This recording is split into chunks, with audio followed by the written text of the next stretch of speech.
Hi செல்லக்குட்டீஸ், இப்போ நம்ம பேய் வீட்டுக்குள்ளே போகிறோம். இந்த பாக்ஸ்குள்ளே போயிட்டு அந்த ஸ்டிக்கு மேலே நடக்கணும். இப்போ அதில் ஜம்ப் பண்ணி நம்ம ஸ்டெப்குள்ளே நடந்து போகணும்.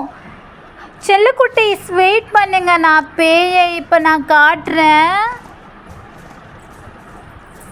வெயிட் பண்ணுங்க, அவங்க எந்த ரூமில் இருக்காங்கன்னு தெரியல. நம்ம இப்போதைக்கு பாம் ஏற்றுட்டோம் செல்லக்குட்டீஸ்.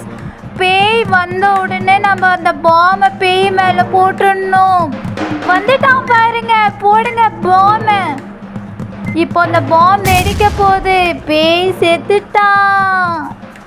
இன்னொரு பேய் இருக்கானா இந்த வீட்டுக்குள்ளே? அதுவும் இருக்கா குட்டீஸ். வாங்க வாங்க வாங்க, நம்ம ஓடிடலாம். பயமா இருக்கு. வாங்க குட்டீஸ். ஹாய் செல்ல குட்டீஸ், வெயிட் பண்ணுங்க, நம்ம இன்னொரு பாமை எடுப்போம். எங்க இருக்கு அந்த பாம்? ஓ மை காட், அந்த பேய் மேலே நடந்து போறோம் நம்ம காலை வச்சு. அங்கே இருக்கா, இங்கே இருக்கா? செல்ல குட்டீஸ் வாங்க, நம்ம திரும்ப வீட்டுக்கே போயிடலாம். பயமா இருக்கு.